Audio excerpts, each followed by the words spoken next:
아침에 눈 뜨는 게 무서워요. 오늘은 또 누가 안 나온다고 할지. 사장님, 저 오늘 못 나갈 것 같습니다. 300평대 아주 큰 대형 매장으로 금요일 저녁 몇 시간 전에 받은 직원의 결근 소식. 금요일 저녁 몇 시간 전에 갑자기 이렇게 받은 거죠. 그러면 사장님도 얼마나 간담이 또 선호하시니까. 여기 매장은 홀이 넓다 보니까 6명이서 홀을 당시에 보고 있었대요. 주말 같은 피크 시간에. 근데 2명의 알바가 이제 빠지게 되는 상황인 거죠. 저희가 바로 컨설팅에 들어갔습니다. 결국은 다른 직원이 이제 그 해당 구역을 커버를 해야 되는 상황이었어요. 이 로봇은 입구에서 손님이 들어왔을 때 자리 안내도 해드립니다. 사실은 카운터에 있는 직원들이 조금 가서 안내를 해줘야 돼요. 결국은 카운터가 일시적으로 비게 됩니다. 그러면 또 손님들은 또 결제를 하거나 어떤 문의가 있었을 때 또 바로바로 대응이 안 되고 뭐 주차 문제라든지 뭐 주차권 발급해 주세요 뭐 이런 그런 업무들을 또 못하기 때문에 전화를 못 받았다든지 그래서 좀 불편한 상황이 있을 수 있는데 이렇게 안내 로봇이 안내를 해드리면 어떻게 보면 카운터에 있는 직원들은 또 자리를 비우지 않아도 되니까 엄청 편하고 또 사실 어떻게 보면 이것도 하나의 긴 그런 동선 그리고 왔다 갔다 하는 반복의 업무거든요. 이것들을 저희 로봇들이 어느 정도 도와줄 수 있는 거죠. 마찬가지로 뒤에 보시면은 간단한 트레이가 작게 있기 때문에 뭐 작은 물이라든지 뭐 티슈 뭐 이런 것들은 바로바로 갖다 줄 수도 있기 때문에 서빙의 업무도 동시에 가능합니다.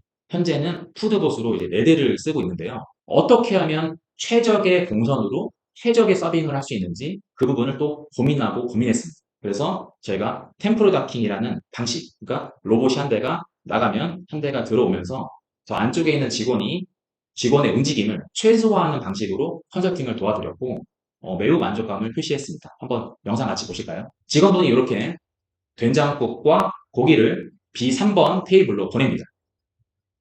그리고 다음 로봇에 미리 세팅해둔 이제 반찬들을 A2로 보내고요.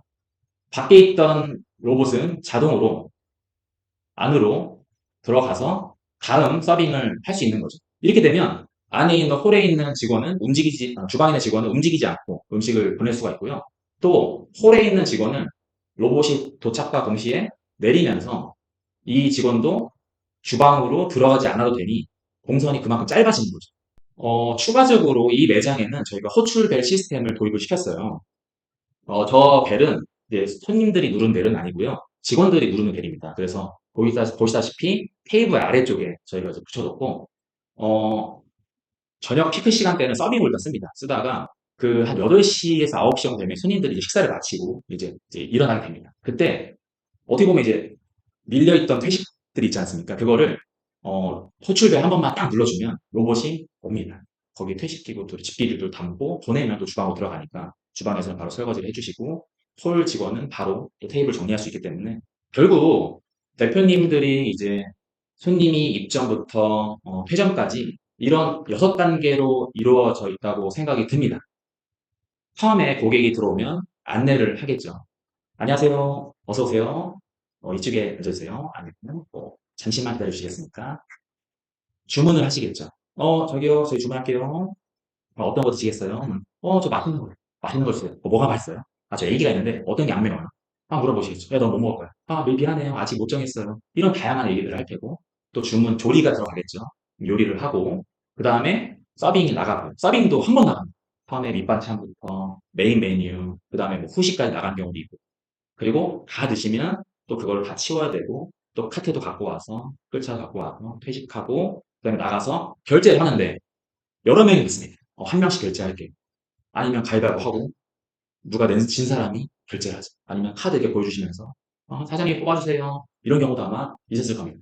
결국 이렇게 6개로 많은 과정을 통해서 한 테이블 한 테이블씩 들어왔다 나가게 됩니다. 근데 저희의 일단 솔루션을 이용하게 되면 이렇게 바뀝니다. 일단 안내. 저희가 아까 보여드린 캣티봇으로 자리 안내 가능하죠. 그리고 네 번째 단계인 서빙 단계. 저희 로봇이 가능합니다. 그리고 회식, 소출을 통해서 로봇이 오니까 어느 정도 회식의 그런 과정 중에 일부는 저희 로봇이 또 더할 수가 있겠죠. 그래서 직원들은 주문을 받고 요리하고 결제를 하는 등 손님의 좀 더 서비스에만 집중할 수 있도록 저희가 도와드리게 됩니다. 결국 4명이서 아까 말씀드린 300평대 엄청 큰 고깃집을 커버할 수 있는 그 홀을 커버할 수 있는 이유라고 보시면 될 것 같아요. 더 나아가서는 두 단계가 더 추가가 됩니다. 주문의 단계, 두 번째 단계죠. 주문은 VD 메뉴, VD 오더를 통해서 그리고 VD 포스로 넘어가게 되고요. 그래서 주문 부분도 저희가 자동화가 어느 정도 가능하고 마지막 단계인 결제도 VD 메뉴에 그러니까 VD 오더죠. 오더에 저희가 이제 카드 단말기, 선불형 카드 단말기를 달게 되면 결제도 가능합니다.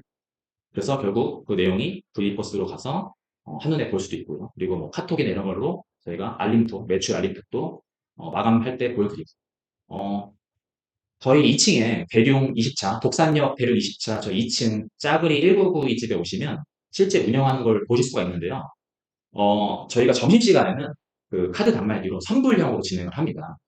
그래서 현재 점심시간 때는 따로 결제를 다 그냥 선불형 카드 리더기로 하고 있고요. 그리고 저녁 시간에는 후불제로 바꿔서 술 손님이나 이럴 때는 솔직히 좀 불편하지 않습니까? 뭐 5천 원짜리 술을 먹는데 결제하고 보통 또 한국 손님들은 술을 한 병씩 시킵니다. 아시죠? 한 병씩. 사장님 여기 소주 한 병이요. 한 병씩 시키시는데 그럼 결국은 그때마다 계속 결제를 해야 되기 때문에 불편합니다. 그래서 저희가 이제 저녁 시간에는 술 손님을 위한 후불형으로 진행을 하고 있습니다. 그리고 또 안내, 처음에 안내 부분은 이제 웨이팅, 그리고 VD 로봇, 안내 로봇으로 이렇게, 까지 첫 번째 사례 안내까지도 가능하다 보니 이런 매장의 업무를 자동화시켜서 정말 중요한, 사실 손님이 제일 중요하지 않습니까? 그래요? 손님한테만 조금 더 포커싱을, 집중을 할 수 있는 환경을 만들려고 저희가 부단히 노력을 하고 있습니다. 손님들은 이런 거 쓰면 뭐 불편한 거 아니야? 뭐 내가 내려야 돼? 내가 보고 결제해야 돼? 사실 그러시지만 어떻게 보면 사장님들도 요즘 직원들 부르기 좀 미안해 하십니다. 저도 직원들 저쪽에서 오지 말라고 소주 앞에 이렇게 보면서 저기 참 있어요. 참 있어. 뭐 이렇게 오지 마시고 이렇게 얘기를 많이 하거든요. 요즘 손님들 좀 그런 거 불편해하세요. 그래서 어떻게 보면 테이블 오더로 직접 보시고 또 설명이 되게 자세하게 되어 있습니다. 저희 메뉴판 보는 것보다는 훨씬 더 자세해요. 맵기도 되고 있고요. 뭐 어떤 걸 좋아하시는지, 많은 손님들이 어떤 메뉴를 선택하시는지 추천도 다 되어 있고요. 그러다 보니까 오히려 메뉴로 보는 게 요즘에 손님들은 또 되게 편해하십니다. 그리고 뭐 영어도 되어 있고 외국인 손님들을 위한 그런 영어나 외국어도 다 누르면 되어 있고 그래서 여러 군데서 아주 효율적으로 쓸 수 있다고 생각을 합니다.